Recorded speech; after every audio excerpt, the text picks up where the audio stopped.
Lituy si leen maa ngi woote ci diine ta moo di lislaam bi fi doon aw dundin jullit wuy si leen maa ngi woote ci diine ta moo di lislaam bi fi doon aw dundin jullit wuy si leen maa ngi woote ci diine ta moo وقل رب زدني علما.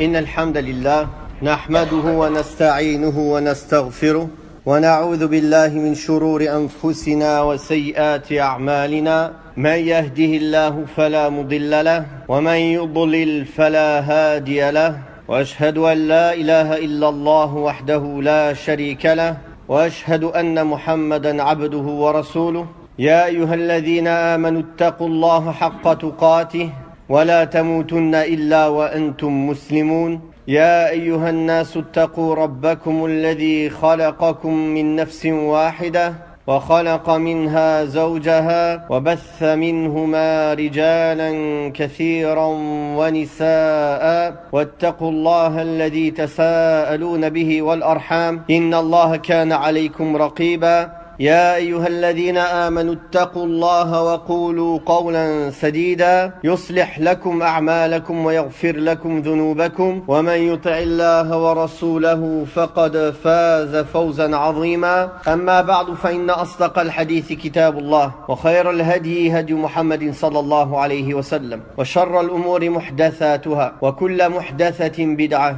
وكل بدعة ضلالة وكل ضلالة في النار. Aujourd'hui, on va s'arrêter avec un hadith qui est rapporté par Abu Darda radiyallahu anhu.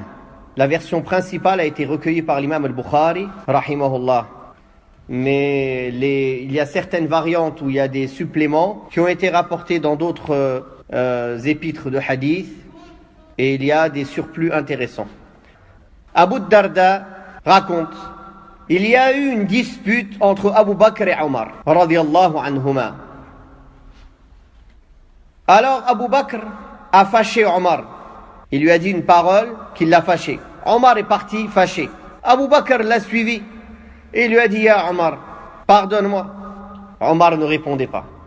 Ya Omar, pardonne-moi. Jusqu'à que Omar ferma la porte sur Abu Bakr. Puis il a regretté. Il est sorti de chez lui, il s'est empressé de chercher où était Abu Bakr. Il ne l'a pas trouvé.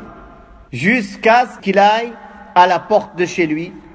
Il frappa, il demanda où est Abu Bakr. Ils lui ont dit: il n'est pas là. À ce moment-là, il a su qu'Abu Bakr radiyallahu anhu était allé voir le messager d'Allah sallallahu alayhi wa sallam. Donc, il s'est empressé d'aller retrouver le messager d'Allah sallallahu alayhi wa sallam. Mais avant cela, le messager d'Allah sallallahu alayhi wa sallam était assis avec ses compagnons. Donc Abu Darda assis aussi parce que c'est lui qui raconte le hadith. Et Abu Bakr est en train de marcher en faisant des grands pas. Il avait pris son izar à la main, il l'avait levé jusqu'à ce qu'on voit son genou. Et le prophète sallallahu alayhi wa sallam, il a dit: Abu Bakr, il vient de se disputer avec quelqu'un. Arrivé dans l'assise, Abu Bakr a salué, il s'est assis. On lui a demandé: que s'est-il passé? Il a dit: il s'est passé une chose entre moi et Ibn al-Khattab. Alors je me suis dépêché d'aller le voir, j'ai regretté ce que je lui ai dit. Je lui ai demandé de me pardonner, mais il n'a pas voulu me pardonner. Alors je suis venu te voir, au messager d'Allah. Voilà que le messager d'Allah sallallahu alayhi wa sallam lui a dit: qu'Allah te pardonne ya Abu Bakr, qu'Allah te pardonne ya Abu Bakr, qu'Allah te pardonne ya Abu Bakr. Puis Omar radiyallahu anhu, donc là je vous réunis toutes les versions dans une pour que ce soit plus clair, a regretté. Il a été chez Abu Bakr, il ne l'a pas trouvé. Donc il est venu rejoindre Abu Bakr as-Siddiq radiyallahu anhu dans l'assise du messager d'Allah sallallahu alayhi wa sallam avec ses compagnons. Et lui-même il a regretté de ne pas lui avoir répondu.